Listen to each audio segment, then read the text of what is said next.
All right, welcome back. This is episode 6, and today I have a really good friend of mine, Corey Henderson, on this podcast. How you doing, Corey? I'm doing good. Hell yeah, good to have you on here. Okay, so usually when I listen to podcasts, people say a lot of stuff. They spend like 10 minutes talking about random stuff just to get to the point. So I promise I won't be that guy. We're just gonna get right into this one. This podcast is all about our experience with Columbia College Chicago. I don't intend on this being like a total like hate thing or to be taken out of context. This entire podcast is meant to be sort of like a conversation. So if you're listening to this and you hear us say something, please leave a comment. Let us know your experiences with Columbia at any point. We just want to make this like an open conversation because the school is a lot of money and you spend a lot of time there. And there's a lot to unpack in this episode, guys. So I brought on my good friend Corey, and as you guys know, I'm a videographer, and I'll let Corey kind of tell you guys what he does a little bit so you know what he does right now, and then we'll dive into our experience at Columbia. So, yeah, tell him what you do, Corey. All right, guys. So I am a videographer. I also have a brand that I started called Trabajando or Trabajando Skate, and I make videos, some fisheye lenses for the cameras, some clothes, and just other tools for you to help you go skateboarding. I shoot wedding videos under a name called Sacred Wedding Films, and I also do freelance video here and there, but that really hasn't been, the freelance thing has been kind of iffy lately because of COVID and just all kinds of stuff. Other things have just kind of been coming up, and yeah, I love skateboarding, and I make a ton of skate videos, and that's also what I do for fun. So Yeah, and I think that's the crazy thing for me there. I don't remember how long ago I met you. It was probably over 10 years ago now, I'd imagine. But that was the one crazy thing, is that we both connected on that level, because when I started filming skating, I felt very alone in what I was doing. I was like, I might be the only one filming skating and trying to like go film other things. I don't know why I felt that way, but I remember when we first met, we were kind of talking about that. And then the more I got to know you, the more I realized that we were literally shooting the exact same things. And I think you kind of dive into maybe some other things now, which I think is really cool. So it was kind of a cool dynamic there. And yeah, it's good to have friends that do the same thing. And then once we found that out, then I don't remember how far into us talking, but I think we found out we went to the same school. And so that kind of, I think, is what brings us here today to talk about our experiences with it and to kind of dive into that. And I guess, hey, before we get into that, is this your first time on a podcast, or you've been on another podcast before? this is definitely the first time on your podcast, my first time. Sweet. Have you been on anyone else's? I've never been on anybody else's podcast. Look at this. This is the first time. This is the third podcast I've done in a row now where it's everyone's first time. So Nice. this is why I make this platform. This is really cool. All right. So it's funny that I say we beat around the bush to get to the subject, but let's dive into it. Now that you guys know who Corey is, you're familiar with who I am.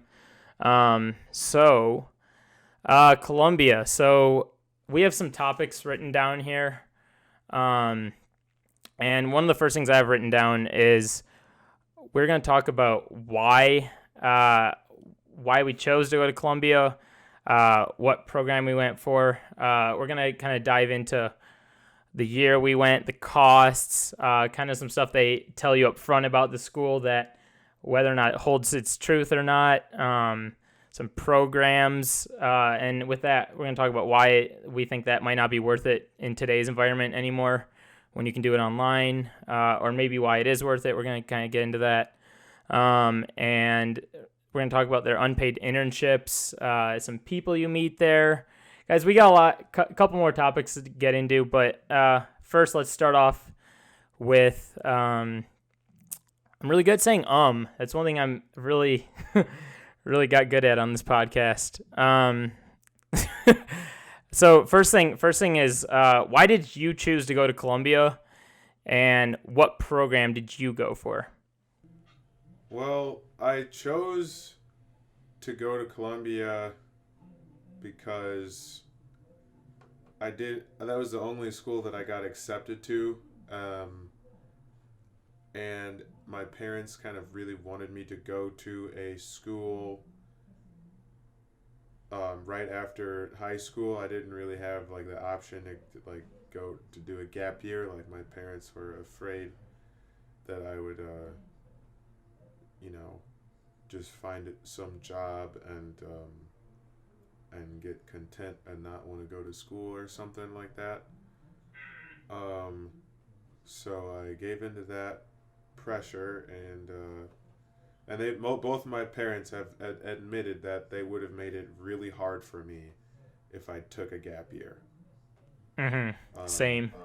They've told me that, and I already knew, but so I had like a lot of pressure, I wanted to go to Loyola, and I was also interested in SIU, but I really wanted to take a gap year, but I didn't get accepted to either of those other schools, and yeah, it was kind of just like a you have to thing. So Columbia was the school that had accepted me, so that was the school that I went to. I was doing a lot of video in high school.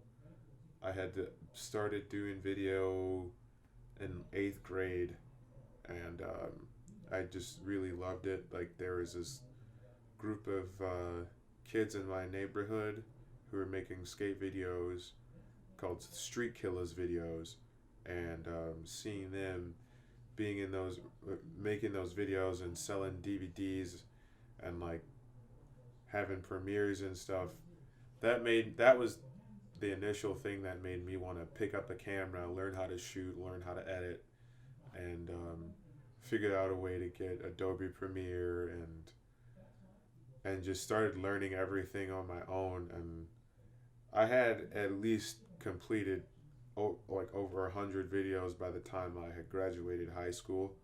Oh my God. But and yeah, like looking back on it, I was like, wow, man, I was putting together a lot of stuff that I didn't really give myself like so much credit for. But yeah, I ended up going to Columbia, and rest is history, but it's about to be exposed. Yeah, so you chose, and I'm sorry you said, so the program you chose was it was their post-production program? Well, I initially chose their cinematography program, and I got this teacher that I could not understand worth a damn. And, so I was like, man, I'm already shooting stuff anyway, like, and like what am I gonna like really learn from this dang film camera? And like all these kids are assholes. No, I'm joking. Not all of them. Not all of them. But I was like, maybe the cinematography program isn't for me. Like I was kind of into the whole James Cameron thing. They're trying to sell you like James Cameron, Avatar, Papyrus. They were like, yeah, this is it. You're here, man. Like, if you're gonna do it, man, like this is the place. So I was like, well, I'll figure it out. Like, I'll shoot something one day. I want to learn how to edit better. Like maybe that's my weak point, you know? Mm-hmm. Yeah. Yeah, I mean, it would make sense that they would drive you to go to I mean, that you'd feel like driven to go to the school because of like something you felt you needed the improvement over, which I think is why everyone goes to school. They feel like you can learn more in a subject. Um, and I think the main argument here with this whole thing is just how much this costs. We're not trying to say that going to school to learn more things is bad. That's not the point of this. And so it's just how much it costs. And it's funny that you bring up the whole James Cameron thing because I went to Columbia starting off in their photography program because, well, okay, I take that back. I started off in their cinematography program because I was like, that's what I want. And then I think I took classes for like 2 weeks and something just, when you have that feeling, your intuition's like, this isn't for you. This isn't for you. I like any point in that like 2 week span. I know that's like such a short amount of time. So the same. No, it was like 2 weeks for me, like maybe less. Yeah, So the yeah. same So thing happened to you know what I'm with the talking about. cinematography, huh? Yeah, and it was like a weird feeling because I remember thinking like, why does this feel wrong? And so I immediately like dipped out of that program, went to see a counselor, and they're like, maybe you should look into photography, and I was like, I'll settle on that. So I settled on that, and I took their photo program, which in hindsight didn't enjoy too much. And so then I took a little break, went to a community college by me for a little bit. And then I ended up in their TV program. So all that being said, there wasn't really like a thing they were like driving home for me. It wasn't like they're like, oh, James Cameron did this, so you can do this, or like this, this expert did this, so you can do this. There was just like so many different things within that program that they were unable to like pinpoint one thing to like sell me on. Which I don't know if that's a good or bad thing. I don't know if that was like a good selling point or what that did for people. So I found that really interesting that you said Yeah, they were trying to sell us on like James Cameron and just kind of like the ultimate DP or the ultimate editor or the ultimate director. Like they're just trying to be like, you can be one of the greats and you're in the place, the right place. It sounds like a really bad like ad you would get to go to Columbia, Man, we're probably gonna see him on Instagram soon. Made by like students. You could be the next James Cameron. I swear they're coming out. You know what? Our phones hear us, so now that they heard us, they're gonna send us that ad. We're Columbia ads, send them to me. So we're gonna save them and expose you guys. We need to shut our phones off for this podcast. Oh God. God. So what year did you go to Columbia? Because I think, what did I tell you? I graduated in 2017 or 2018. I think I graduated. Mm-hmm. And what year did you graduate? And what year did you go? I went from 2009 to 2013. 2013. Okay, so it's kind of interesting because so we have like obviously two completely different years that we went in two different time spans. So everything that we're saying is from when we went to Columbia. I don't think we have much to say about how it is right now because obviously we're not there.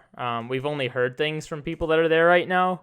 So if you are going there right now and you have some stuff that you feel like uncomfortable or feels weird or you're just like, I don't know if this is right, like please leave us a comment. Let us know. Send me a message. I'd love to hear your experience. So yeah, back to what we were saying is like, it kind of costs a lot to go there. I think you brought up what you said, it was like $120,000 to go there. Pretty much, yeah, about $120,000. And yeah, there could be, there's more expensive schools, there's less expensive schools. But I just don't feel like I got $120,000 worth of education. I don't like it's the price is just a bit too high. It's way too high for what you're getting. Like you can get a great education at Columbia. Don't get me wrong, and you can network, and you can meet amazing people, and build a network and build a team. Your creative posse, as they call it, right? Yeah. But do you really have to pay $100K? Do you have to really? You have to pay $100K to like just to meet your creative posse? Like your network of people is behind $100K paywall. It's kind of crazy when you like really face the facts and face the numbers. It's kind of like, ooh. Is that like really the truth? For $24,000 for 8 months out of the year per year, however much you want to cost, whatever. If you stay on room and board, the price is like double. If you stay in the dorms, it's double what I just said. Like I'm paying that for just to commute. Sheesh. Yeah. That's, oh my God. Yeah, that's the insane part. It's like what you said is like all that money worth it for something that you can literally like go out and like just, I don't know, whether it's like talk to someone on Instagram, you go out and like I don't know, you're at a bar, you're at your friend's house, or another videographer, another like DP, another gaffer, like just striking up a conversation with someone that does this for a living, I think can get you into these fields without like you having to actually go to the school to pay all this money just to get to that same spot. And again, we're speaking from like the film program perspective. I think it's different if you're in like fashion or you're in like, I don't know, music, or you're in like some other thing. Anybody speak to us in the comments. Like if you think the fashion program is awesome, let us know. Seriously. Or if you think that even the fashion programs are rip off and they spent more money they're spending your money on the building and not your education, like let us know that too. Yeah. And I think it's like, it's just crazy too, because a lot of people, I mean, this is like a really obvious topic, but just a lot of people that go there end up like paying off their debt like years and years later, because it just like eats away at you to do something that, I mean, nowadays a lot of these things they teach you and talk about can be done on the computer. And I think back when you went, some of this stuff might have been less accessible on the computer, maybe, especially after. Go ahead. A little bit less accessible. Yeah, and I think nowadays with quarantine and COVID and everything, you're seeing more like master classes and more stuff. Maybe they might have been there before, but they're definitely surfacing more, and there's more opportunity, I think, on your phone, or obviously like not in person, because there's obviously people going to Columbia that are like doing this through the computer. But I think that, I don't know if this is like a good segue into the next thing, but it's kind of like going off of how much it costs. They really, in order to get you to pay that amount, they really kind of have to drive something home. It's like a regular business. This isn't like a weird business practice or anything. I mean, you buy a product, they upfront tell you, you gotta, this and this is the reason you're buying this. So for Columbia, the thing that, and I'll let you share your experience too. When I originally signed up there, and you can ask my parents this, you can ask anybody I've talked to, but when I first signed up, they were really big on like, you'll for sure get a job by the time you graduate. Like, we got you. Our teachers are connected to NBC, ABC, Forbes, and like you get what I'm saying. Like, not Forbes, but they throw the big names at you that everybody knows to be like, oh yeah, this teacher worked for that. And sure, a lot of them did do that. That's not a lie, but somehow they get you to believe that because the teacher knows those people, they're going to help you know the right people and connect you. And like, if you think about that logically, that teacher's not teaching one class. Like, they're teaching like multiple classes. So I don't care if 13 people in each class went up to this teacher to talk to that teacher about that opportunity. It's only going to be that one lucky person or two, maybe 3, 4, maybe I'll go even a fifth that get it. Not everybody's going to get that. I mean, it's literally, you're in Chicago. First off, it's competitive. Second off, that's not something that I think you should like walk into school thinking like, oh yeah, I'm going to for sure get that. And I don't know why that worked on me. It clearly worked on me. Oh yeah, it worked on me too. Yeah, and it's just that message up front. And like, I remember even the day walking in there was like this room I sat in where you like watched like a video on Columbia. Do you know what video I'm talking about? I think so. I think it was like that. Was it like the convocation and like the stoner looking guy? Yep. Yeah, like the stoner guy was like, yo, this is Columbia, bro. Like, you can do what you want. Like, you can get your creative juices flowing. It was like this weird thing. He was like, you're going to have so much fun. Like, this kind of thing. Like, I'm like, okay, I hope that, like, I'm like, fun. Like, you could have fun anywhere. Like, you know what I mean? Like, I'm going to school for like to get into the film industry, you know? And like, yeah. to just hearing myself say that, it sounds like so dumb because I know. like, why you just get into the film industry? You don't go to school. Like, after you finish school and you get into the film industry, you realize that everybody in the film industry didn't go to school. I know, and that's the worst part of it. That's the worst stinking part of it. Like, you hear more and more stories. I mean, I even had roommates that, like, they were in, like, music, and one of them was in, like, marketing, and they, like, caught on to this their, like, sophomore year, I think it was, or maybe even their freshman year, and they were just like, all right, see ya, Columbia, because the more people they met, the more people they realized were doing their careers instead of going to Columbia, because it was, like, their creative career or whatever. And it's like, it was like weird. I think I was still trying to figure out what my like path was while I was at school, which is why I stayed in school. Not to say that I would have dropped out, because I don't think that would have like flown by my parents too well. And I don't think that's probably a good thing to do. Dropping out of school, I wouldn't recommend to anybody.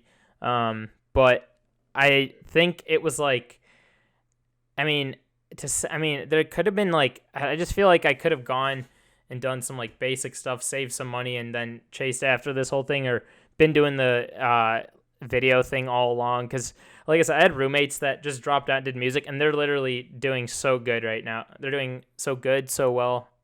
I don't know, my English is bad. They're doing well. They're doing good. Yeah, they're killing it. And so it's like, looking at it like that, it's weird because you don't want to compare yourself to someone else. But it does say a lot when you see someone else drop out of the same school as you that's kind of moving along in their path. It's kind of like, well, what did I do wrong? You know what I'm saying? Yeah. And it's just like, it's weird because it's like it's like you almost feel out of place. And it kind of goes along with what you're saying is like, these people didn't go to school. They were just grinding away, and look at where they're at. They're, 4 steps ahead of you. And here you are just like, eating the breadcrumbs just to, get to where they are now. Yeah, now you're PAing, trying to pay your student loans. I know. With no idea how to run a business. And that's what you actually need. Because, like, the chances of you moving through the ranks as a PA or a grip, it's like they don't want people who want to move up through the ranks. They don't want that. And that's the craziest part in the film industry that I learned after I graduated. I called up like some key grips, and like one of them was pretty much like, so do you want to just grip, or do you want to become a gaffer, or do you want to shoot stuff as well? I was like, well, I definitely want to shoot, and I want to learn how to light more and stuff. And the key grip was like, well, I definitely don't want you to work for me because I want grips who just want to be grips. And so Jeez. that's what it was. It was he's just like that, you know. He was like, So telling.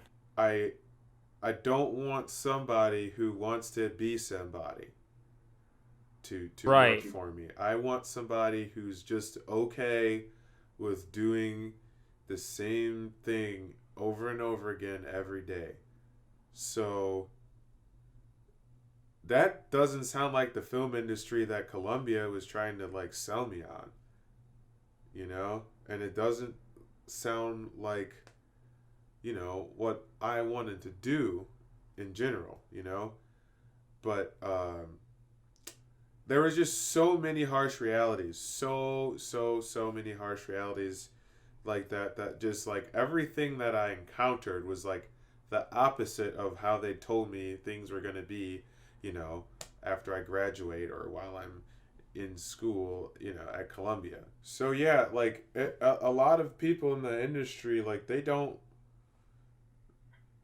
want someone else, like, they don't even want you learning like what they do.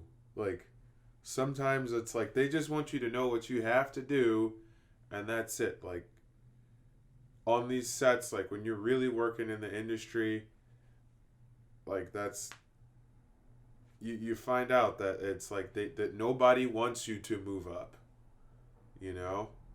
Mm-hmm. And I'm not gonna like blame that on race or gender or anything. Like that's just how it is. Mm-hmm. And it's just like kind of ridiculous. I could say like some people might get like favored because they know somebody, and it'll just look like from somebody who's like, even though you got hired for one day, and you feel like you're on the inside, like you see that like it's not you that gets hired the next day. It's like the person that the key grip already knows, or it's the person that like wants to go out drinking with them. It's the person that wants to kiss ass, but the person that wants to like become the best or whatever, just improve his skills, become a jack of all trades, and just get better and better. Like, there's not really a place for like those kinds of people in the film industry. It's like you have to like get in where you fit in and stay there. Like you have to. People are just okay with doing the same kind of crap, over and over and over again. I don't know if some people actually like this stuff, or if there's just a hope that this thing that they're doing will turn into um, something else. And I've kind of had that hope before, and I met this director because I was on like Craigslist, just like I signed up for like his acting, like I acted in a commercial. And so I met this director, and I was just telling him about like what I do, and like he is immediately like, don't grip that much, man. Like don't grip or PA like that much. Like just get in just to know what you have to know. Otherwise it's just like a cycle. It's the chances of you moving up those ranks are so low. I mean, especially it's because like the people in those positions, a lot of them are managing their money in a certain way that they have to continue working. Mm-hmm. Um, they're not working towards not working anymore. they're working towards just having stuff, expensive stuff. Yeah. So they're always going to have to go back to work, So this guy is going to be 50, this director is going to be in his 50s, and like you're never going to be that director because this director still has to eat, you know? Yeah. And so Yeah. that's the guy that they call. And like you're going to have to like build your entire thing up another way, and that's the real way to do it, in my opinion, is like not to just wait and just show up on set and just hope that that's what's is going to be your life. Like you have to make your own sets, happen, and run shit in your own way. And that comes right back, all that being said, like that comes right back to the whole like weirdness of why they're driving you to like, or how they're saying like you're gonna have this job when you graduate or whatever. But it's like, to what you just said, it's all in your own hands. I mean, you're the captain of your own ship.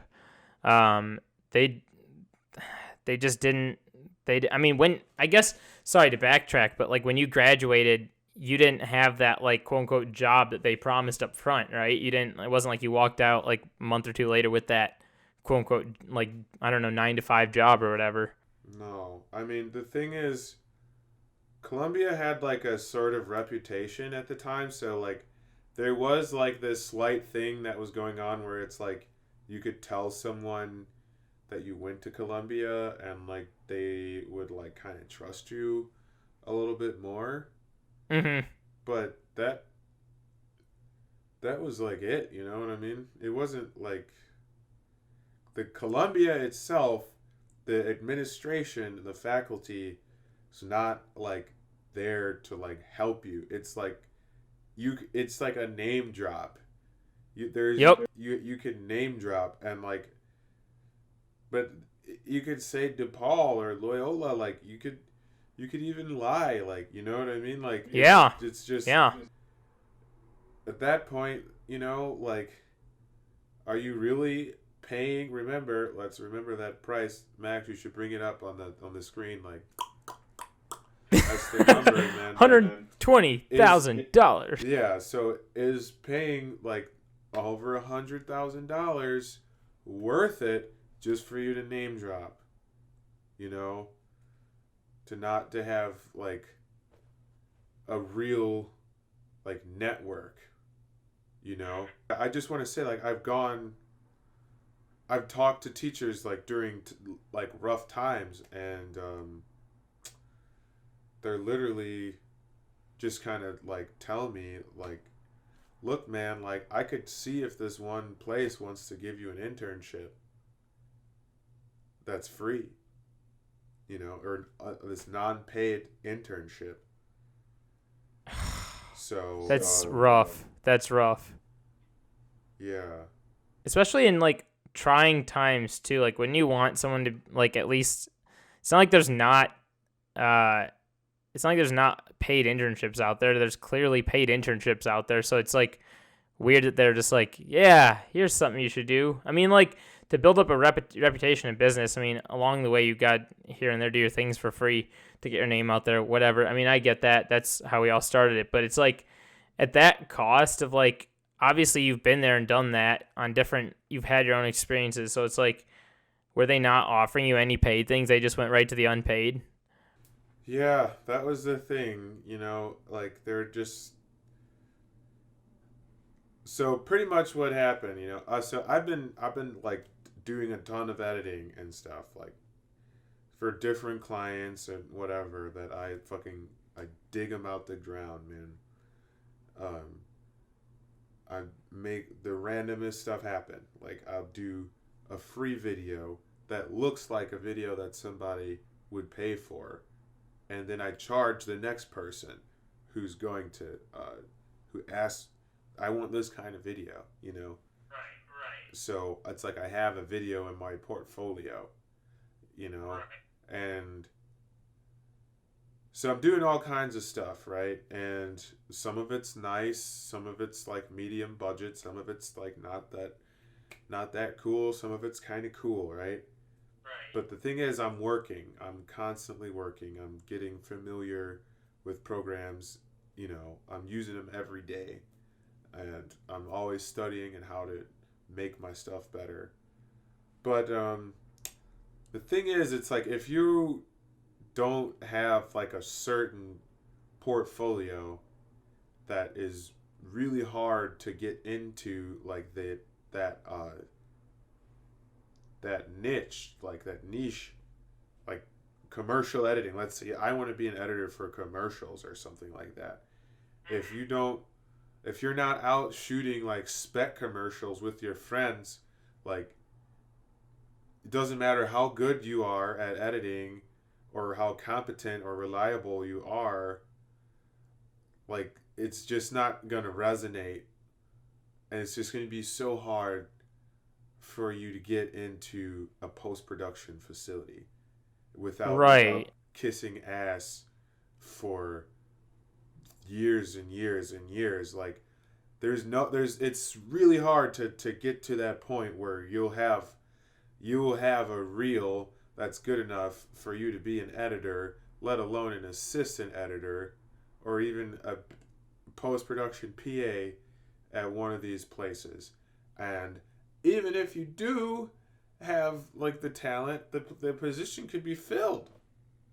Yeah. Yeah. And Yeah. so that was one of the things that like it just kind of blew me, like I went back to Columbia to talk to one of my teachers just about like any potential opportunities, and I was showing her my reel. I had like a list of projects, like a dossier. I made a reel, a resume, a dossier, a website with all the separate pieces, um, tons of stuff like put Oh my together, and God. some stuff for like was for big companies that I edited like in entirety, like. And when my teacher offered me that like possible internships, like call these people, maybe like you could try it really hard to get into an internship. I was like, man, like I'm editing like a lot, like I'm an editor. And then she's saying, oh, everybody thinks they're an editor. And so it's just like, so Wow. I'm not an editor. I'm not an editor until I step into that room with all the nice bells and whistles that it takes them a day or two to tell me how to use it, and they tell me where to save the files in their server, in their secret So super fancy backwards. server, and like you know so I'm not an editor because of that, or I'm not an editor because I'm not a full-on colorist, or I'm not a full-on motion graphics artist, so I'm not an editor. Like, so there's just like things that like I dealt with that. So I just like wow, I just came here to talk to my teacher for no reason. Yeah. And Yeah. like this is part of what I paid for, and like it's yet again another disappointment. It's just one after the other. Yeah.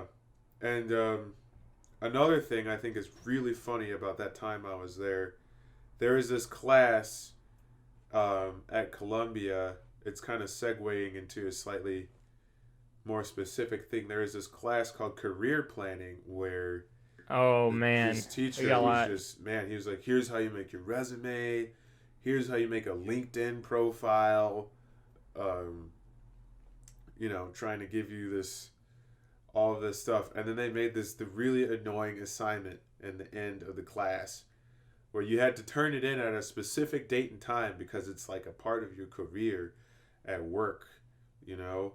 And it's Yeah. like, it's over winter break. You have to turn it in on a specific day on winter break.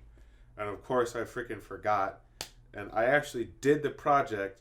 I forgot to turn it in, and I ended up failing the class, even though I showed up on time every single day and participated. Oh my god. Yeah, I ended up failing the class, and having to take like a summer semester, which cost Oh me my god. $5,000 extra No. dollars. So I had to pay 5,000 more, and that was like a student balance that I had to pay. I had to pay the student balance before I could even get my. I was even allowed to get my transcripts, or get a copy of my diploma, or anything like that. This all draws back to one day that you forgot to turn in an assignment. Yeah, so one day literally cost me so much. It cost me a summer semester that I had to pay for. Like, so time and money, and like, and Jeez. when I saw my teacher that one day, one of the other teachers was like, "Oh, you took career planning. How did that work out for you?" And I was just like, "Oh yeah, that actually like made my college career worse. It actually made me have to do more planning, and it made me have to go to school and finish, instead of like work and look for work." And so I did end up getting some work during that time, in the summer, right after graduation, which was really conflicting with the school schedule. Oh. Yeah, really conflicting with the school schedule. But the teacher was like, "Oh, I worked for this guy before. Like, wow, like, I'll give you like kind of a break or whatever." So that was kind of nice, kind of like the Columbia Cool Club, right? It took you how many years to get in the Columbia Cool Club? What'd you say? I said it took you how many years to get into the Columbia Cool 4 Club? and a half. 4.5. If you want to get in the Cool Club, that's how many years it takes. Keep that in the back of your head. So yeah, you gotta graduate to get into the Cool Club.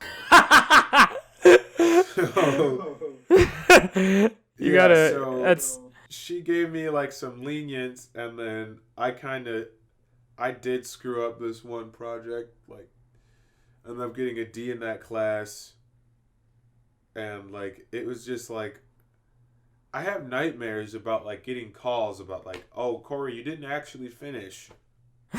It's like terrible. I can relate. I swear that we're just gonna get that call one day. With how they are, you never know. Yeah, it's like in the dream, it's like there's like a syringe of stress, and somebody.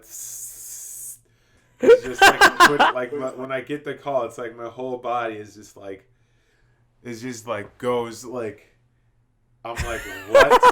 But I think it's just like me re-feeling how like it just used to feel just to be there, like in general. Like, yeah, that was completely. just actually how it felt. Like, that's really what it was.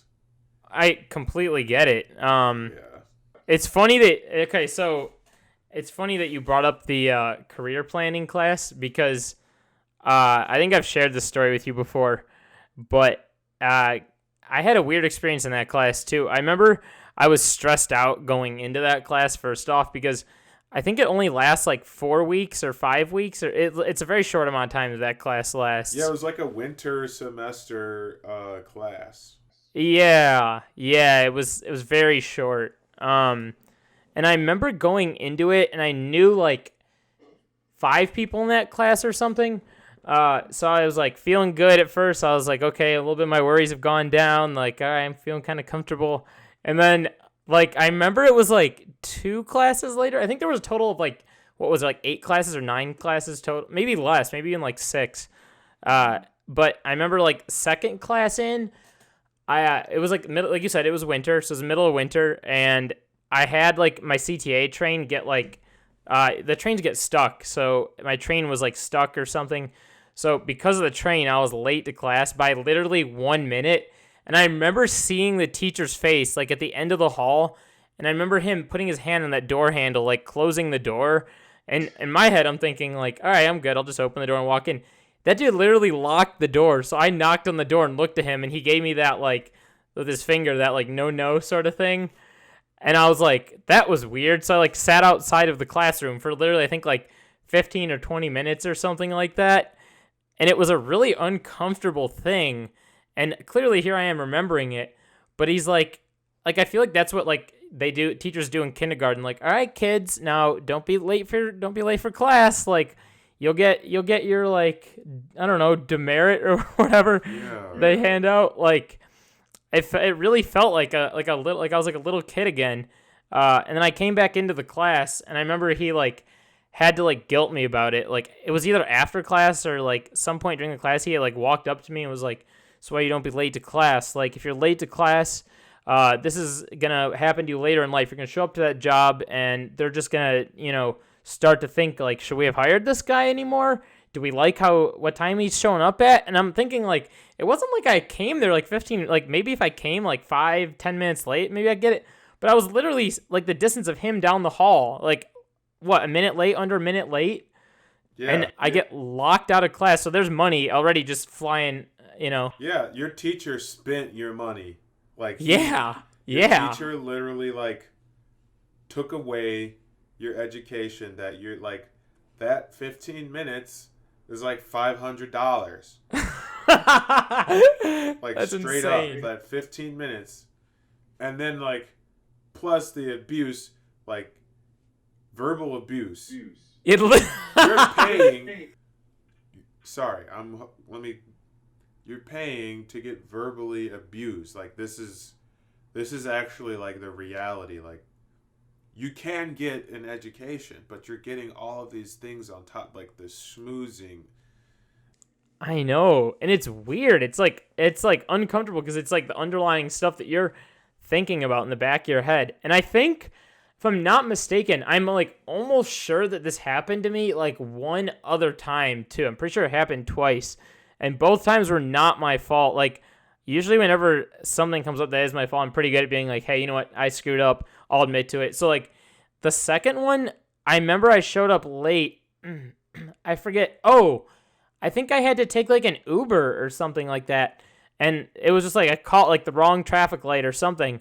But like even then, like the rest of the days I was perfectly on time. I was getting to class like 5 minutes before. So I'm pretty good at sticking to a schedule. But I remember being late, like, and I don't know, it wasn't like I did this on purpose.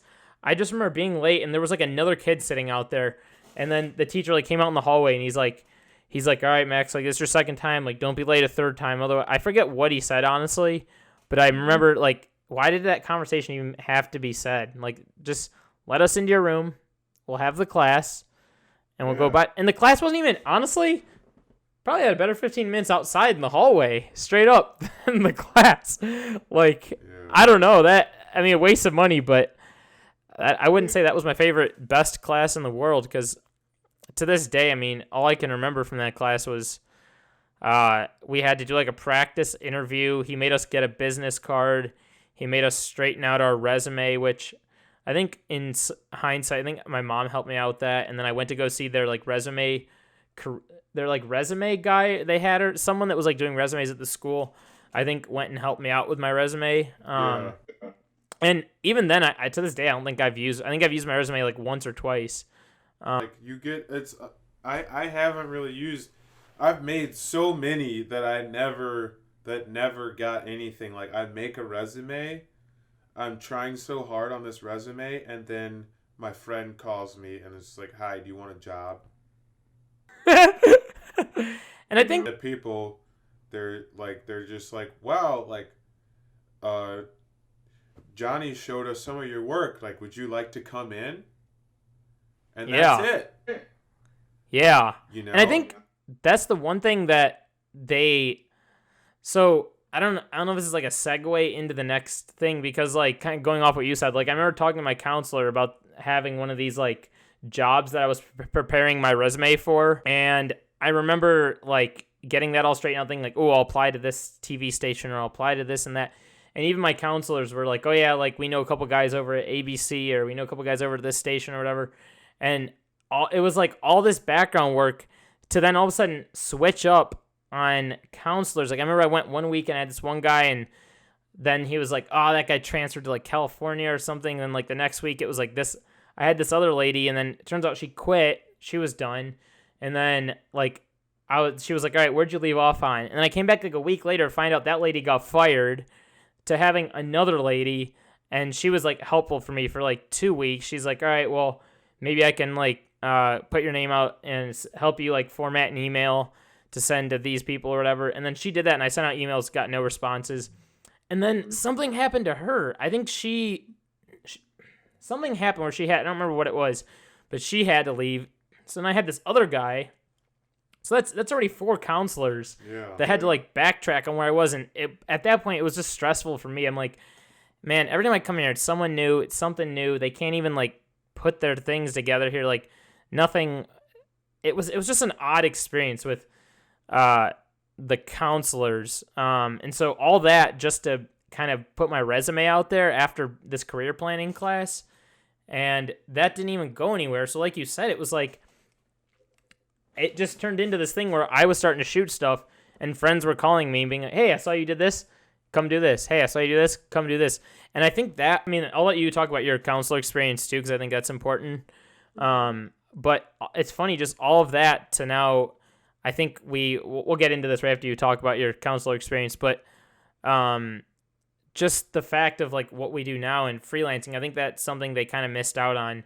I think they had one freelance course when I was there, but it sounded like it wasn't the best thing. So yeah, I guess we'll kind of talk about what we think would help them in the long run, or what would be a good idea. But yeah, I'd love to hear like, what was your counselor experience like? Kind of blocked it out in my head because it was like kind of terrible. Like I remember there's this the dude looked cool as hell, man. Like I thought he's about to like hook it up, man. Like straight up. Like I thought this guy was going to be the shit. This dude like had dreads and like all his necklaces and shit. Like I was like, man, this guy's going to give me like the right idea. And I remember when I first met him, I'm like, I want to do cinematography. And he was like, don't do cinematography. Don't do it. It's not for you. And I'm just like, you don't even know me, dude. Like, what? That's such a weird thing to say. Like, so he was trying to tell me not to do stuff. Like, just not to, like, what do you want? Like, what the fuck? He asked me what I want to do, and then he said, don't do that. I've heard this before. I've had friends say the same thing about their counselors. This is not new. Yeah, and it's like, you're not helping me. You know? Like, I'm just like, what the fuck? Like, you're supposed to tell me how. You know? Like, what the fuck is that? Like, so that was like, I feel like I barely ever saw my counselor. Because you're probably afraid like, to go see him because like, of wow, that. well, this is like, this is bunk. This ain't, you know, this ain't gonna do much for me. Yeah, that's freaking weird. Trying to do something and then someone screaming, "Don't do it!" Yeah. And then yet you're in a career class planning a resume for what you just spent all that time in that class just to show this guy who's telling you not to do that. So it's like, what do you do? Rewrite an entire resume just to tell this guy about it? Seriously. And then yeah, like some of these damn, like just the amount of money like that you had to spend, like for some reason thinking about the counselor like made me think about the Columbia Library.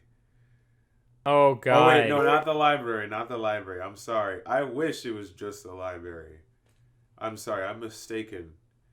Your favorite place, the Columbia bookstore. Oh yeah. God. Oh yeah. Oh, how about? Oh, God. Did you hear that silence? Shit just dropped, bro. Are you kidding me? That bookstore. Ooh. Big ass response. I think I got one of my books though.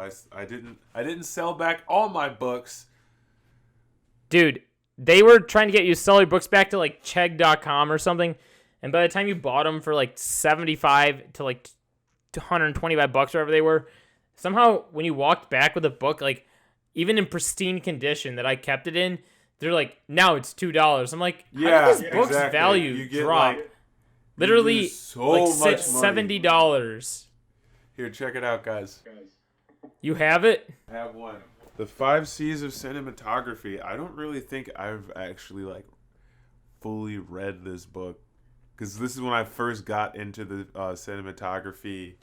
You know, this is when I first got into the program. They're like, get this book, and I'm like, yeah, I don't know. Damn, there's somebody else's notes in it. I don't even remember that shit. But, there's like, it's so. But oh it's my like, God. I got the book, dude. I don't even need to go through the program. Shit. Dude, if I ever want to be a DP, man, like, bam. Like, this is, you know, you're good, bro. Fuck. And you know what? Going off of that, like, that's actually funny. I don't think we talked about this already. Did we talk about, like, lynda.com already? No.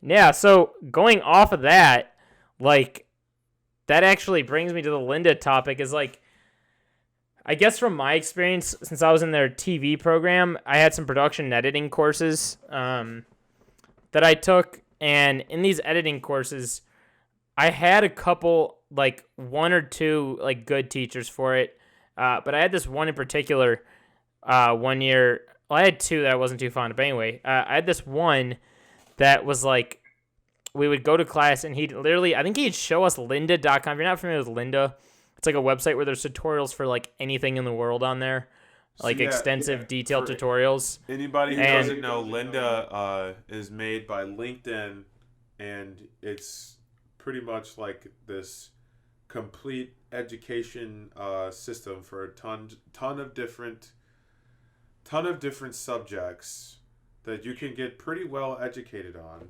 for $25 a month. And $25, you heard it. Sponsored by Lynda.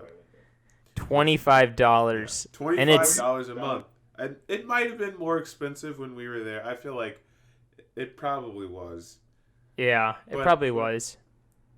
It wasn't $100K though. Yeah, and so now that you know what Lynda is, I had this teacher that when I got to class, he would always be like, all right, guys, today we're going to like learn how to da-da. And I think he even in fact played a couple Lynda tutorials for us in class. And then like, I remember this one, I don't think I ever told you this.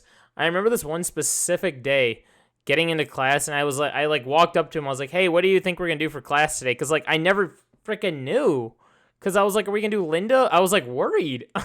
So I like walked up to him and I'm like, hey, what are we going to do in class today? And he goes, we might actually leave class early today, because he's like, I think I'm just going to send you guys home with a Lynda assignment, and you're going to come back and take a quiz on it tomorrow. And I'm like, dude, am I paying all this money for this class? I mean, like, okay, I do want to state this. I didn't say this early in the podcast. I do want to say that I did have the privilege of my parents paying for school for me. I know not a lot of people have that privilege, so that's kind of where I'm speaking from. But anyway, it's my parents, regardless. It's still being paid for. But I'm like, is that what you're being charged for, to like learn this online program, when I could just sit at home in this desk I'm sitting at right now and watch a tutorial, and that I could learn this right there without the teacher telling me to do that? It wasn't like this like special thing. Lynda's accessible to the entire world. Yep. So it's just, I don't know why they was so like, we go like these classes for, I guess what I'm getting at with this is like, why do they have classes for these programs when they're on Lynda? Like having a teacher shove the Lynda information down your throat. There's YouTube out there. There's so many different resources that to go to a class to learn editing and to learn these things, like a teacher, you might get like 1 or 2 little things a teacher, like a certain shortcut or small little detail, but I don't know. I'll let you talk on it a little bit too. Like, what was your experience like with Columbia and Lynda? Yeah, so Linda wasn't like super huge when we were going, but like it was like growing. So through '09 through 2013, Linda was starting to grow, and so when I got into edit the no, when I got into motion graphics, like as I was seeing if I wanted to do that. Mm-hmm. So almost everything they taught us about After Effects was from lynda.com. And Yikes. there is like this one dude who was like he's like kind of a dick, and he was like, he had an accent, and he was just saying like, I'm teaching you the ways of the motion graphics, and then he'd put on a Lynda video, and then he'd just like kind of give us an assignment and have us do it, and a little bit of, you know, one-on-one, but like it was just kind of like BS, you know, like it was like all these people just kind of doing this same project, and it wasn't really like a kind of project in After Effects that would like you would ever really would like benefit you. Like I think it, like my motion graphics final is probably still up on my Vimeo somewhere. And I mean, it was trash. Like there was, you would literally like, you had to like go to motion graphics 2 to learn like any actual valuable skills. Right, So right. I was in motion graphics and I felt the same way. Once I got motion graphics too, I started learning more of like the like features in it and more like applicable stuff. And it, yeah, like even when you did edit with the lynda.com stuff, there was nothing like, it's not like there was even like stuff to take away from it in class. Like I think the other weird thing about lynda.com and being in class too is like class is only what, 2 hours, hour maybe. So I think there were some 3-hour classes out there.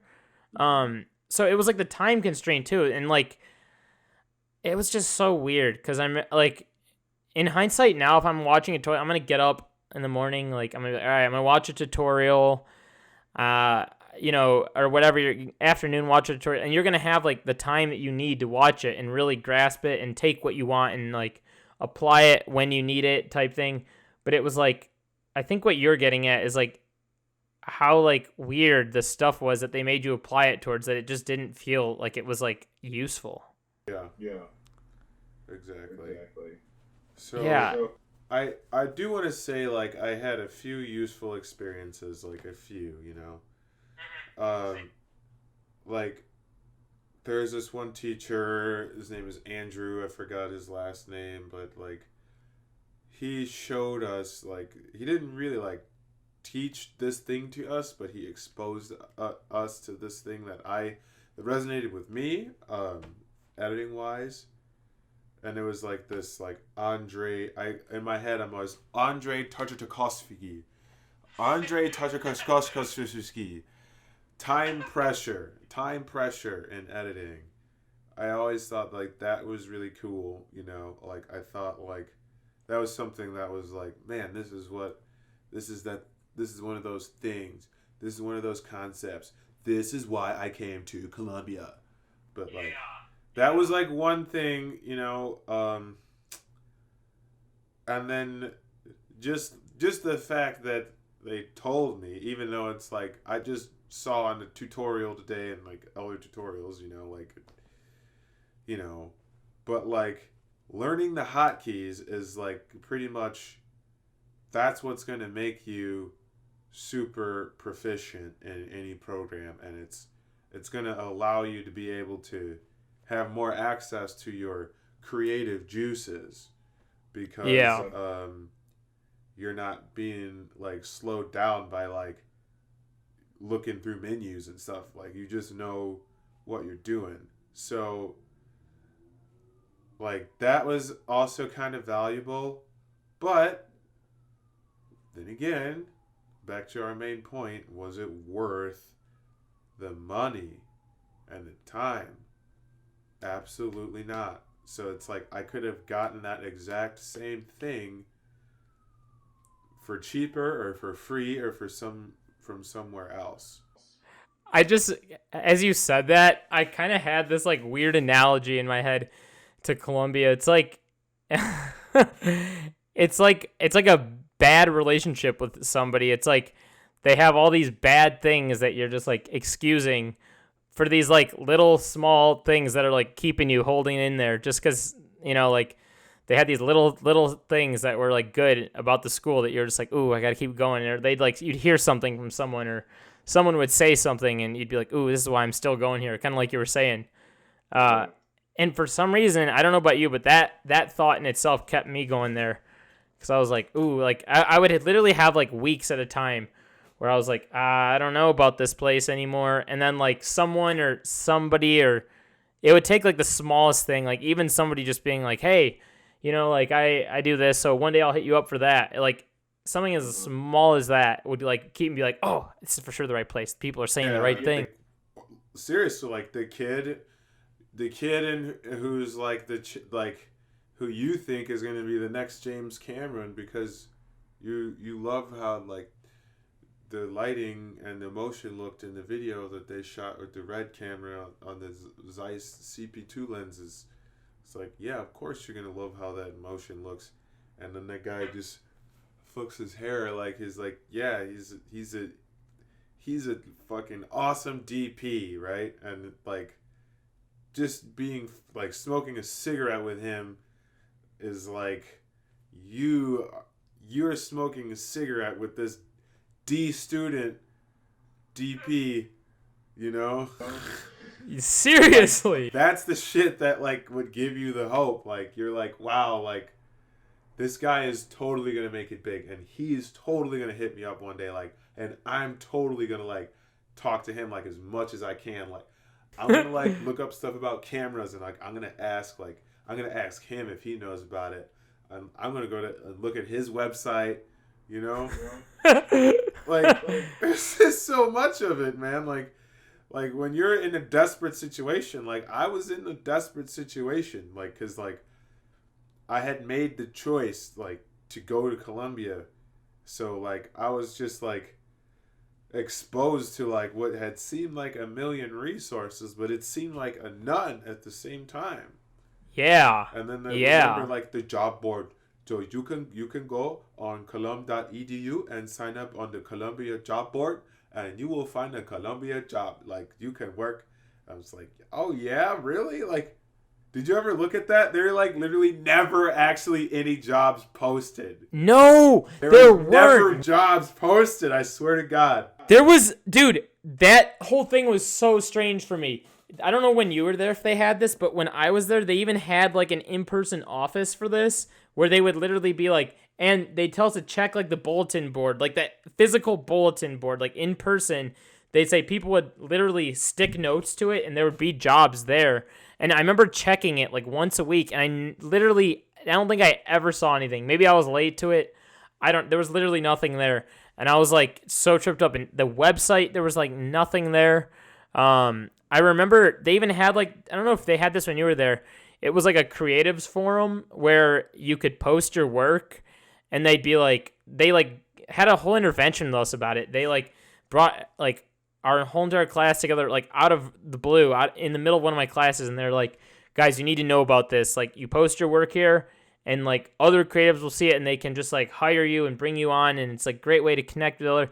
And I remember posting like skate videos or posting like, I think I did this one like interview with a guy at a record store back then. I think I did like there were some other shoots I did that were not related to skating that I posted in there, and like nothing ever came of it ever. I remember checking it the last day that I was at Columbia, and there was nothing, and I was like, why did they ever show me? Did they have that when you were there?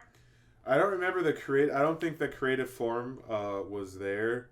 But that just sounds like something that they literally spent a ton of money on. Yeah. And like literally did nothing.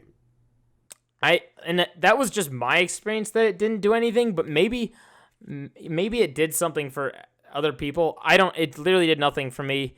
I didn't have anybody come to me saying this helped me out. It was just another little like thing for hope to keep you hanging in there for me. It was like, ooh, this is that little thing.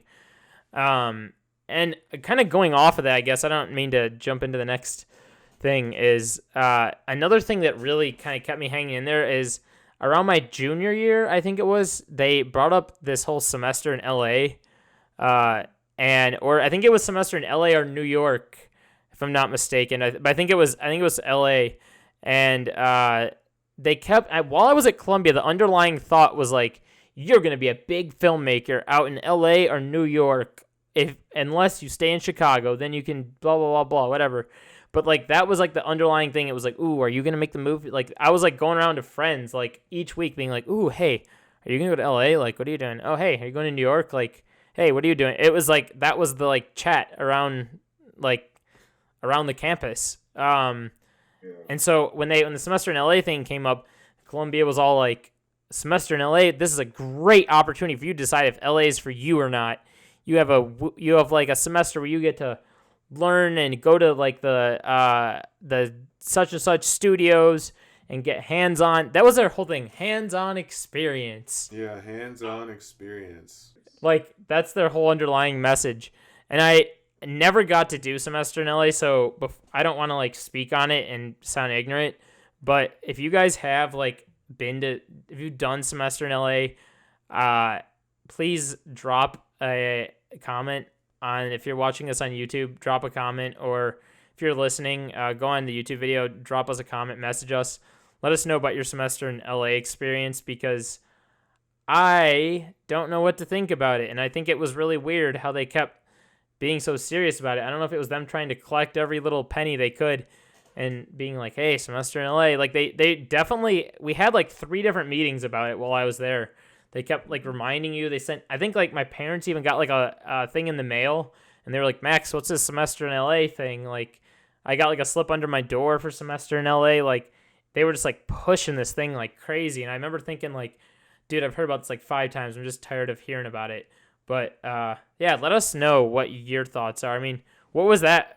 Were they pushing it like that when you were at school? Or? They're pushing it, but they started pushing it towards the end, and it was just this thing where like, it was like, yeah, this education at Columbia is so good, but it only gets better when you like do the semester in LA, and like so many people have gone through our program, and they just wonder like, why didn't it happen for them, you know? And like a lot of them, they didn't do that semester in LA, and it's just like that. It's that kind of thing.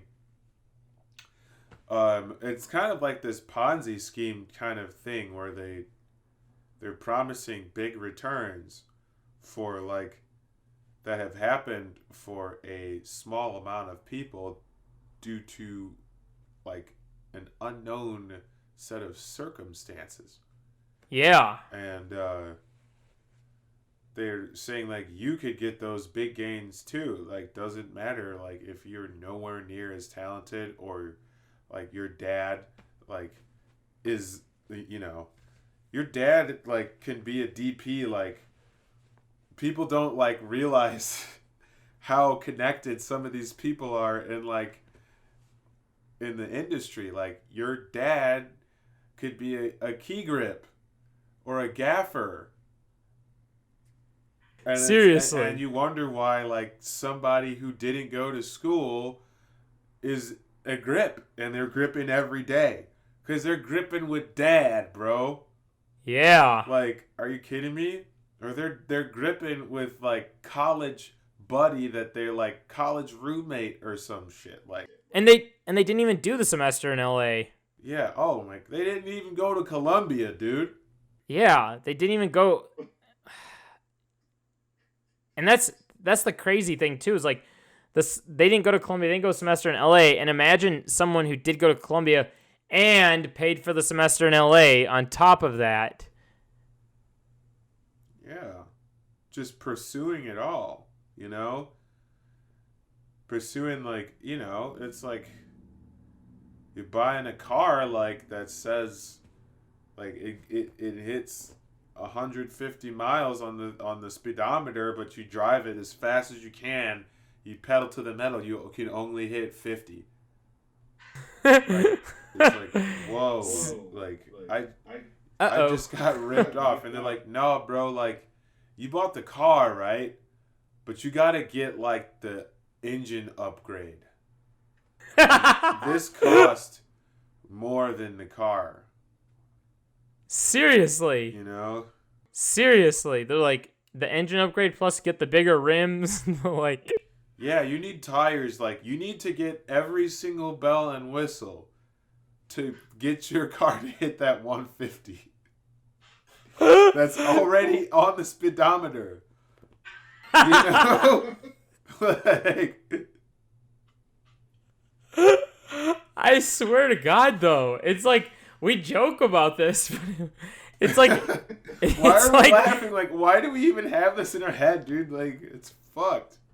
That's the other crazy thing about all this too. Is like, again, this isn't to like shut everything down and be like, hey, this sucks. Like, the fact that this is even in our head going there, and I'm not trying to like, I don't know why. I hope this doesn't come off as like me complaining. Obviously, I had a very good situation that, like finances wise and everything. So I'm not trying to complain, but it's like, I think this is information. Us saying this is information that's valuable for other people that are going in to pay for Columbia or to have the experience should know this stuff. And the fact that all this stuff that we're talking about is in our head about it, like, and you're graduated how many years later, and I'm graduated how many years later, and we're still thinking about this. Like, that's the part that's not good. Like, if something's in your head this long, there's something about it. You just know, like, whatever that situation is for you. I mean, like, I mean, I think you get what I'm saying. It's like, it's just that's a sign that it's not good. It's trauma, and it's like being like ripped off, dude. Like, it's like you always remember when you've been ripped off. Yeah. You don't want to forget those times that you've been ripped off because you don't want to get ripped off again. So, yeah, like, this isn't, I mean, it's like some venting, but really it's like, this is like to help people's decision-making process because, like, at the end of the day, I'm already in debt, Like, I have to pay this, unless, like, the president changes that shit or whatever. But I have to pay, my parents have to pay. So if you go into student debt with your parents, like, you guys are going to have to pay that shit. Like, you literally have to pay it. And, like, one thing when you're signing up, they never tell you, like, this is what you're going to have to pay, right when you get out. They don't want to, like, tell you, what you're going to have to be doing.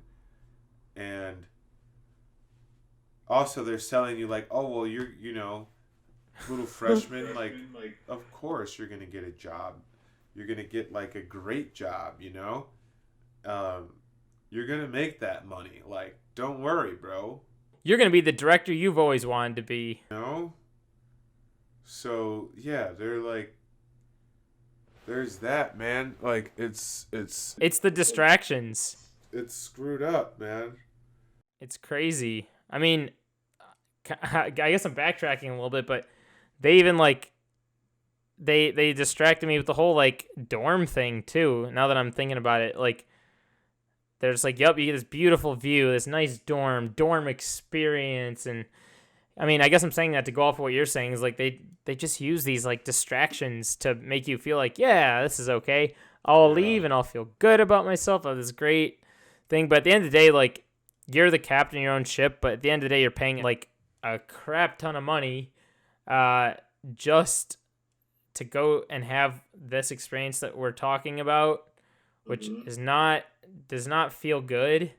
I mean, like, at the end of the day, I mean, I met like a handful of the people I know are from Columbia, and they've led me to like cool stuff, and I've worked on sets with people that I met at Columbia that have brought me on to other stuff. But like, again, the people you meet and the money, like those two don't go hand in hand very well. Like that's just like me like having to like pay to literally step foot in a bar to go say hi to 6 people. It's like, why? I didn't buy the drink in there. Seriously. So it's like what it's just such a weird feeling, because it's like I'm like thankful for everyone that I met, and a lot of stuff I've done is because of the people I met there. But I guess if you go there, I guess that this could be a segue into the next segment, is like we could talk about how things could be regulated better there. And I think kind of going off of that, like what would you say about how things could be regulated better at Columbia? I think that schools, especially art schools, should be regulated kind of like how companies selling health stuff are regulated. That stuff that's like not FDA approved. I think that there should be these like warnings on the front of everything that says, warning, this school does not guarantee you any sort of job, position, skill, network, or anything. This school guarantees you absolutely nothing. Like I think that's what they need to say in the beginning. Yeah, and I think they should be held more, let's say in the event they didn't do, like, I completely agree with that. I think that would go a long way. I mean, honesty always helps at the end of the day. So I think that would be a good thing. But, like, even in the event that they didn't do that, I think the teacher should at least, like, give you some insight, or, like, maybe they're, like, afraid of losing their job over it or something. Maybe that's why, and they're signing papers to say not to tell you. But at the end of the day, like, I feel like some of the teachers should give you, like, some sort of insight or something to, like, let you know that, like, hey, this is how, we're learning this and that in this class, but even though it's not applicable, you should, still get this. And there should just be things that, like, the teachers let you know in the classes up front. Yeah. More towards whatever. I never really felt, that was another thing. This is weird now I'm thinking about this. I think it could have been better because, like, a lot of big universities have, like, giant classes and they're giant lecture halls. So for me, at least, it felt good that I was only in, like, one lecture hall the whole time there. It was, like, small class sizes. Kind of going off of that, I never really felt like I was, like, I don't, like, whatever I had to say or whatever was, like, I guess on the table really, like, mattered to them. It was just kind of like, oh, you're in this, you're in this, and take what you can from it, sort of vibe, if that makes sense. Yeah. And so I think it could have been regulated better by them just letting us know, like, this is what you should take from it, and this stuff really doesn't matter.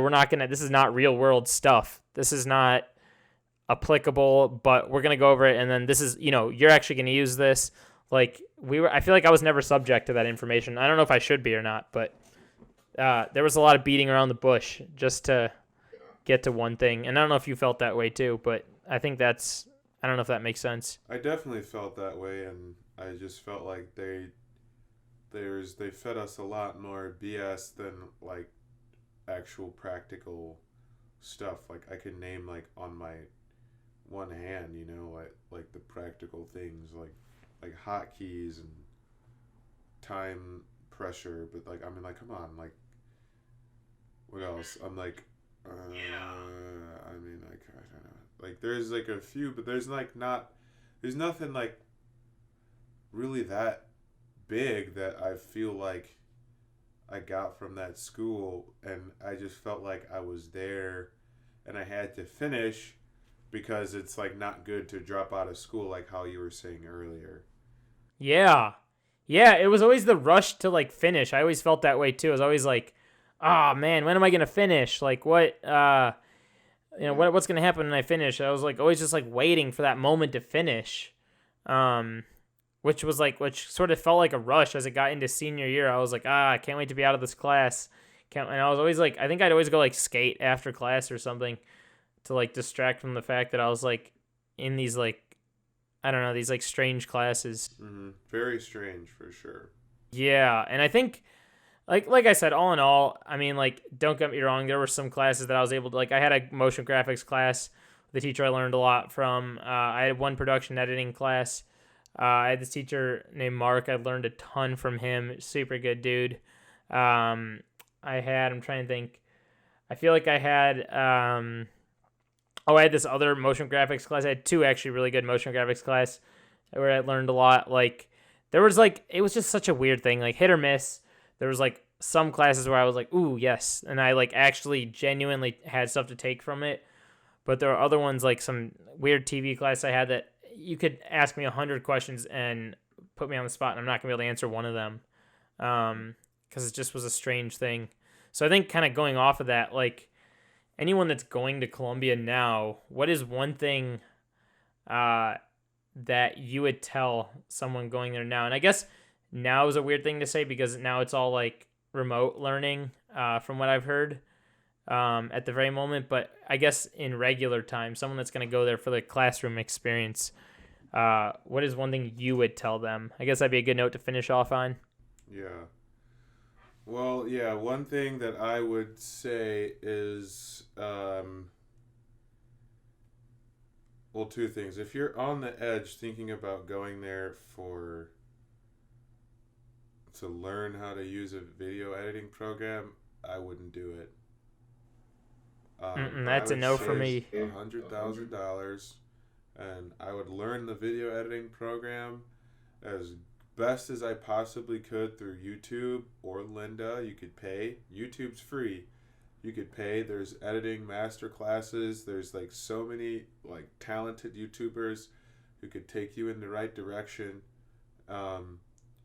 for literally a fraction of the cost, because at the end of the day, you're going to learn a few techniques, but you're going to learn that you have to learn the hotkeys. Like no one can just tell you the hotkeys, and then you're just good at them.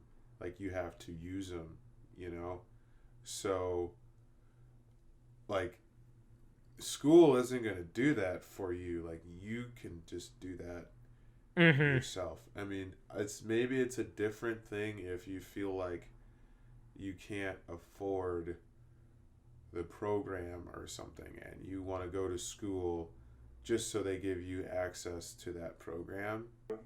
If you feel like that's what you have to do, then you could do it. But you can get for video editing, DaVinci Resolve is free, so you can learn like Hollywood level color correction and editing for free.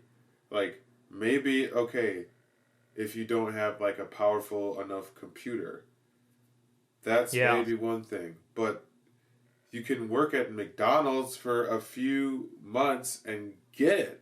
You can work anywhere and make $1,200 and get a computer.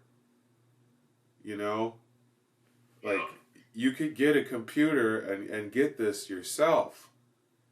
So this is the point, that you don't need Columbia if you're just going there to be a video editor.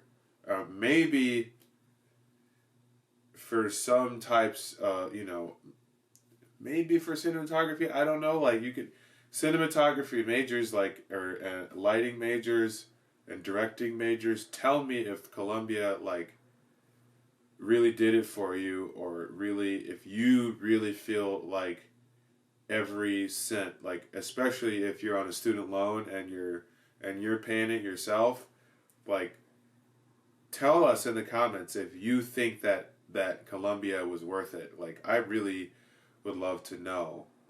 Same.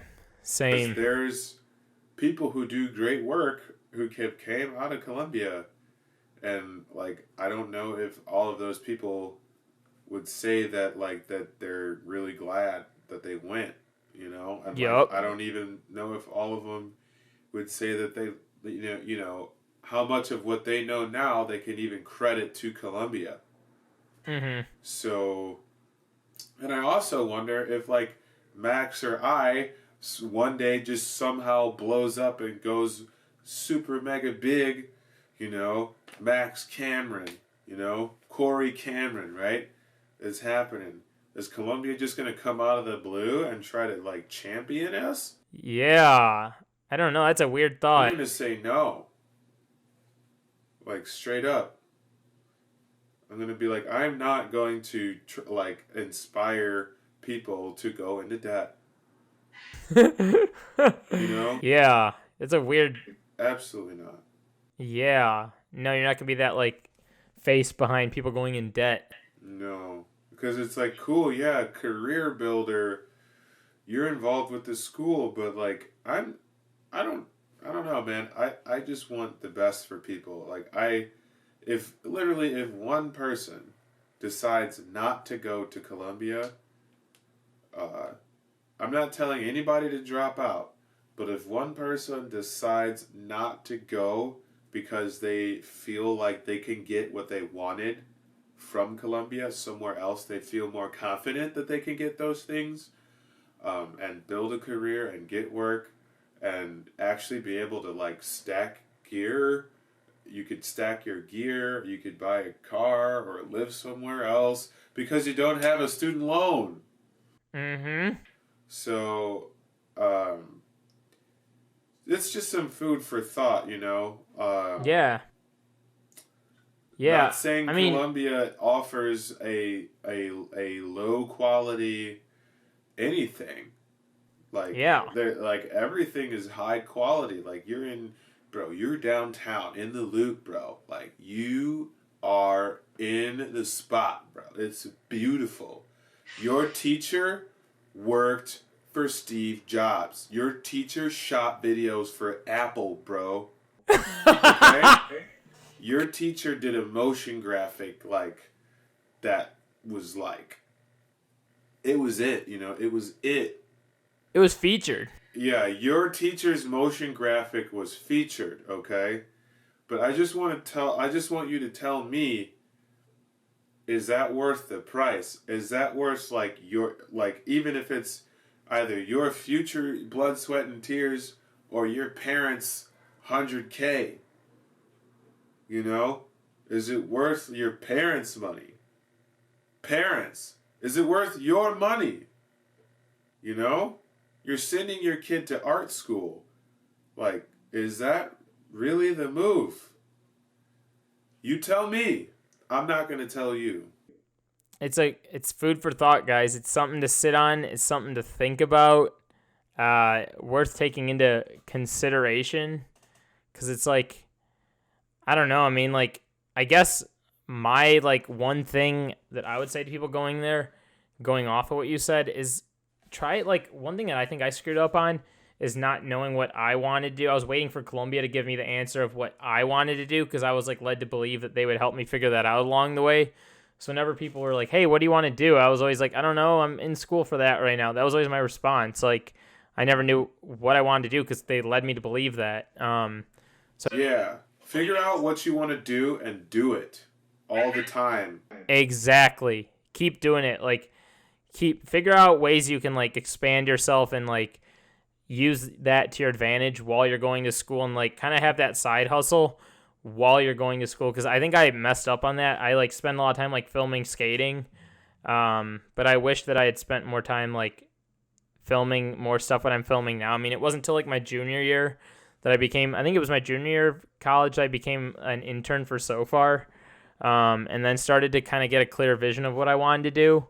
But I didn't start like actually hustling with that on the side till like my senior year, I think it was, or maybe even, yeah, I think it was my senior year that I like realized that. But really kind of like get a grasp on like what you want to do with your life. I mean, whether it might even take you a year to get through that with school.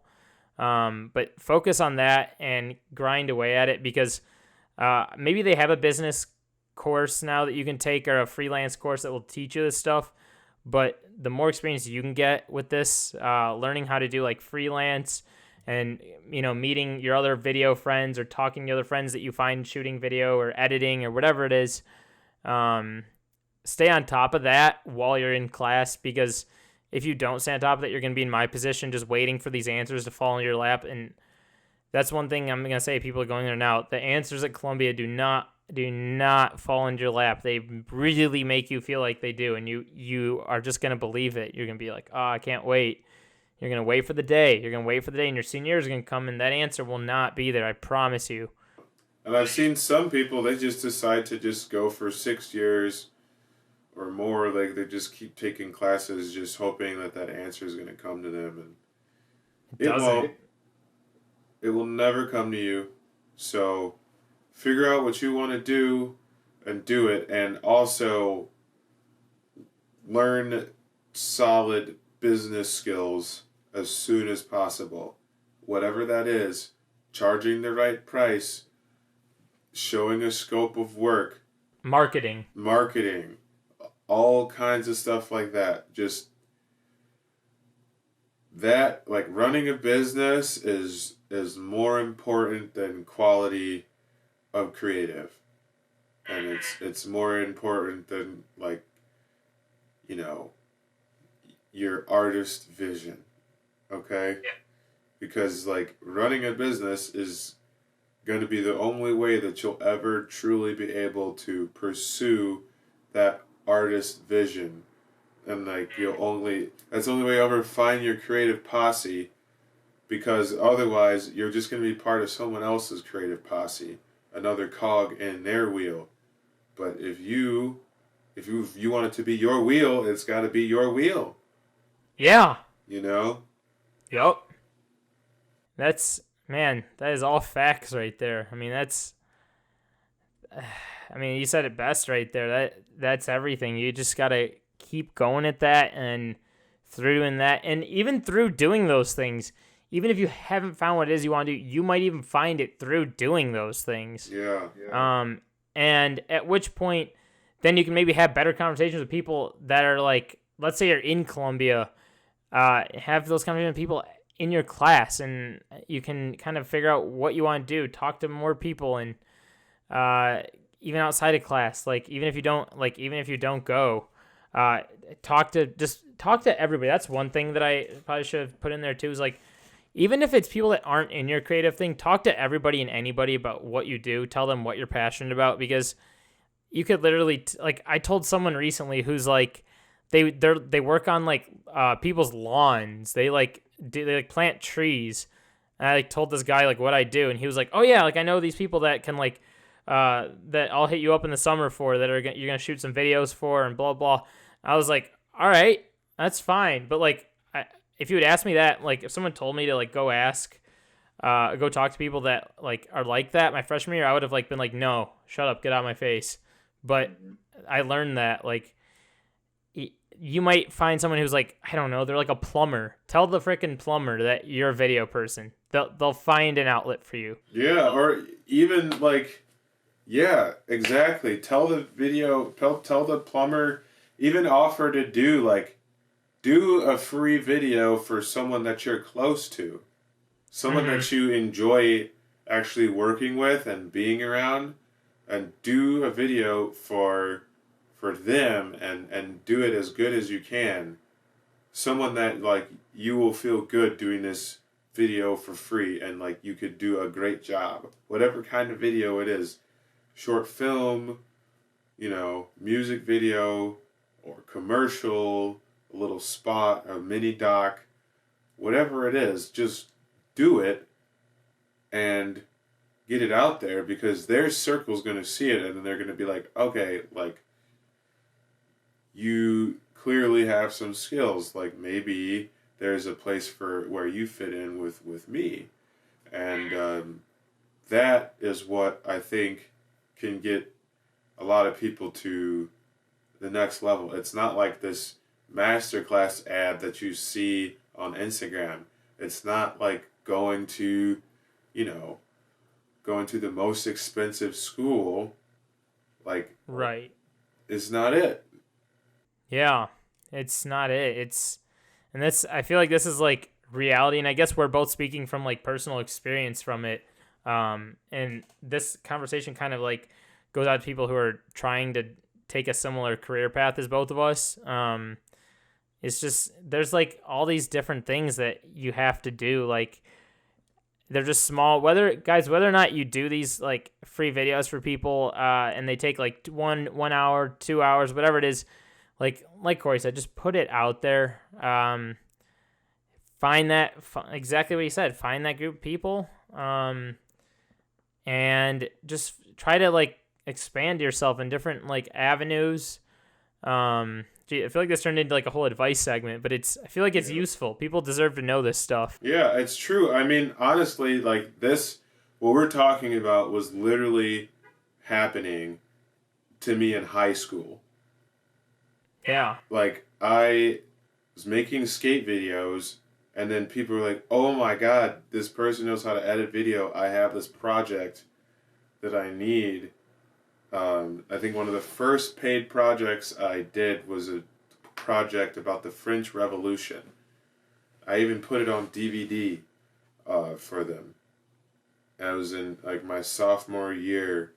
I filmed it on a Canon Obtura on mini DV. And I charged $40, and that was like the beginning. And then that was for their French class.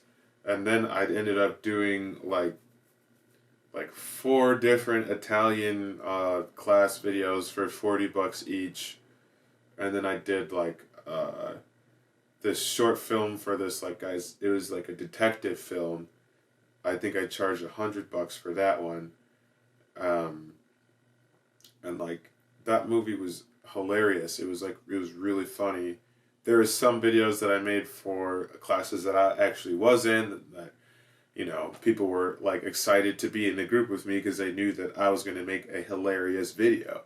Yeah. Yeah. So even if you're in high school, you better be making like the coolest videos that you could possibly make like right now, because honestly, I mean, I went to school with somebody who's like, they're making like way cooler movies than me, and like people thought I was like doing shit, but this guy was doing effects. Like he made like some action movie where there was like a sniper rifle scene, and it was so cool. Like I was like, wow, like this is it. And like actually right now that dude is doing some pretty awesome work now. He's pretty legit. But his dad was a DP. So. You guys remember this conversation from earlier? His dad was raw as hell, bro. So it's like, I mean, he had a head start, bro. Like, you gotta realize some people are ahead of the game, and they're more ahead of the game than you. Hold on, this damn that Panasonic S5 autofocus. I guess they're right about it, man. It just went out of focus a little bit, but we're good. I don't really care. We're back in focus. We're back in focus. Back in focus. So all those people who, you don't want to get the S5, don't get it, because the autofocus sucks. Don't get it. It's just I'm selling mine. We gotta do a whole nother podcast talking about camera talking. Oh yeah, I think you and I spent. What did we spend was it last week or the week before? Maybe in a couple weeks ago we spent like 8.5 hours. Maybe it might have been 11 even, talking about camera stuff the whole entire time. That was ridiculous. But we actually made some progress, so. We got to the bottom of some camera movement issues and some gear myths. Myths. Oof. It's the camera conversations. You gotta talk to your friends, guys. That's one thing I would say. People going out there, talk to your friends. They'll help you along the way. Talk to your friends, because a lot of these YouTubers are trying to sell you on stuff, They're trying to get you to buy stuff. They got affiliate links, Like, click the link in my bio, and they're like, oh, I mean, he's just showing me where it is, you know? No, he's making a buck off of you. He won, you lost. You know? Yeah, it's like you need to get your brand deal going, you know? And if you're going to Yeah. be doing these vlogs, make sure to get a Sony if you want to do autofocus. Get the Sony, guys. Get the Sony. Shit. Well, we went on for that was a long episode. How long is this? This is Almost 2 hours. almost 2 hours. Dude, this is pretty sick, though. I feel like we covered a lot of ground. Like I said, I think I'll have you back on. We'll do another. If you guys enjoyed this and you want to hear more about, like, what we do, you want to hear more camera stuff, more stuff about freelancing, and we're always learning. I'm gonna have more people on, more creatives on here. I definitely would love to have you back on here to talk about that. That'd be pretty sick. Is there anything else? I mean, we covered a ton of ground. And I think that's enough to leave him with, man. Like, that, there's so much stuff, you know, but like, there's like a lot of main points that I think our target audience, which is somebody who is like thinking about going to Columbia, because if you're already in it, man, I don't want to tell you to drop out. Like, I'm not that person. Agreed. Man. Like, if you're already in it, man, just get your degree, dude, unless it's like literally only been like a month or something, and you're seeing these things and you know you could get out quick with only having to pay a couple grand, you know? But like, if you're like sophomore year in there, man, I don't know, dude. If you already got a couple years, like the value of that bachelor's degree and the name drop, like if you're already in it, man, like I just want to tell you to keep going. Like, unfortunately have to tell you to keep going. Like, but if you're on the edge, like, this video is for you, you know? Like, if you're in high school, or you're out of high school for a few years, and you're like, just Columbia is calling your name, you know? Like, and you do videos. Like, if you're already talented at videos, if people tell you that you're raw as fuck, I hope that you bleep all of my swearing. But if someone tells you that you're super duper raw, like, are a lot of people telling you that, and your work looks like kind of like how the stuff you see on TV, like, or your favorite stuff, if it already is kind of looking like that, then just keep going, man. Just figure out a way to make some extra dough off of it, and just to keep taking it to the next level with budget or camera or whatever it is, like, or lighting. If you know, I have a group of friends, like, go rent a Black Magic camera and shoot something in, you know, super high quality, and color grade it and make it look amazing, you know?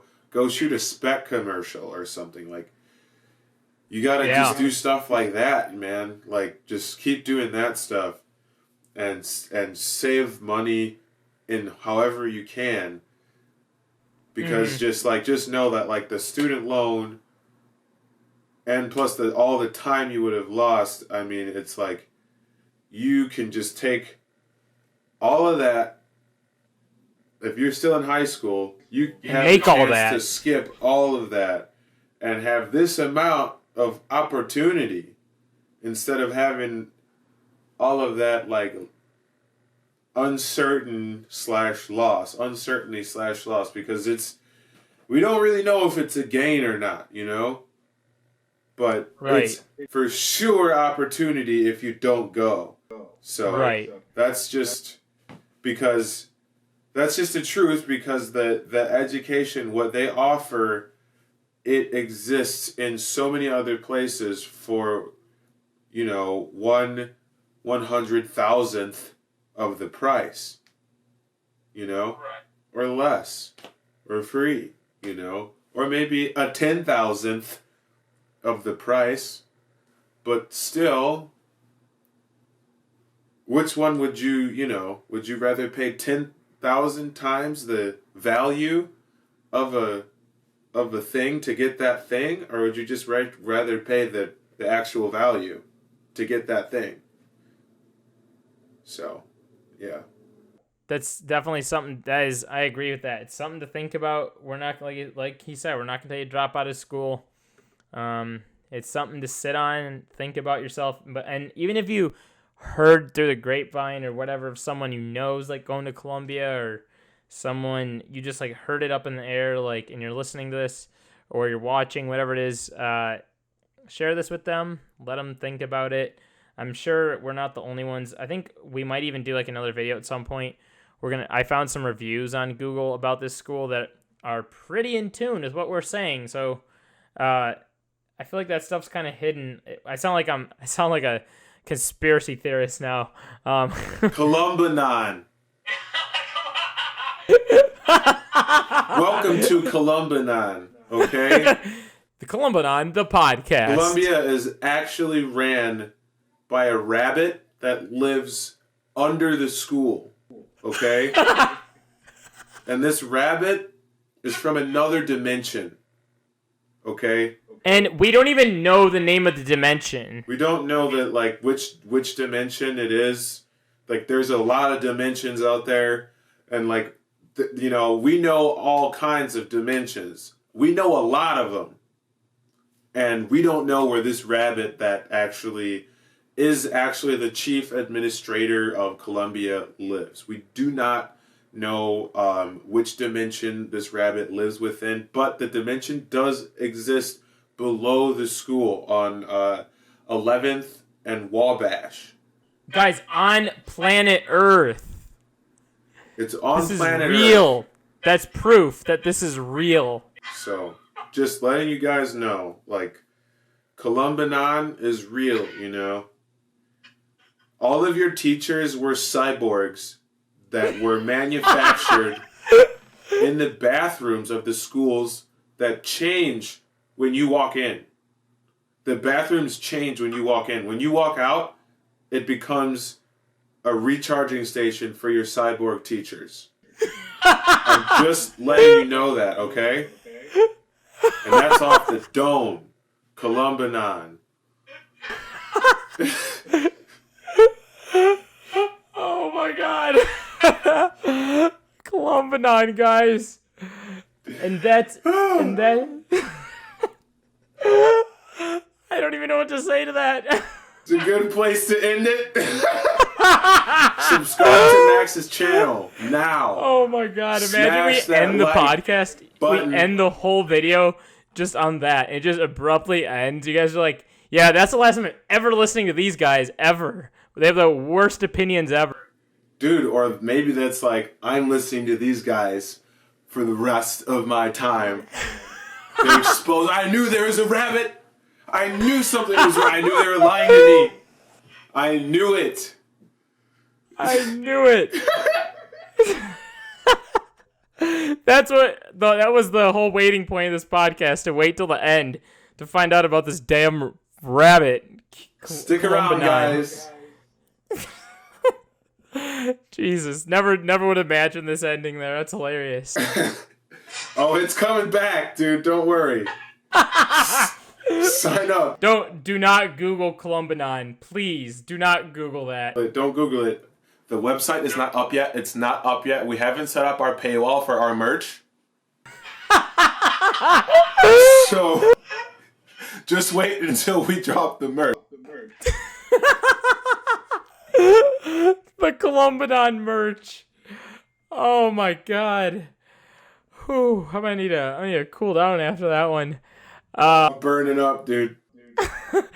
I think that's a funny note to leave off on. Yeah, that's like a wrap. That's a wrap. That's a wrap. We're wrapping this one up. We're wrapping it. We're not gonna rap. We're not actually gonna rap. We're just gonna wrap it there. Yeah, my camera's, guys. My batteries is flashing, so I want to cut this clip. Let's All right. Well, let's end it there then. Yeah. I've seen thanks most things they end pretty abruptly, kind of. I mean, we kind of ended pretty slow though. You know, we gave him a good outro. Nice halt. Hey, well, I guess follow us on socials. If you're new here, follow us both. My Instagram's at WillMax95. You can follow Corey over at Segatron Media. We'll leave off on that and stay tuned. Hopefully you guys enjoyed this podcast. I know it was a long one, but hopefully you guys enjoyed it. And stay tuned for episode 7 next week. I'll have another guest on, so hope you're excited for that. And thanks for listening. I'll talk to you guys later. Peace.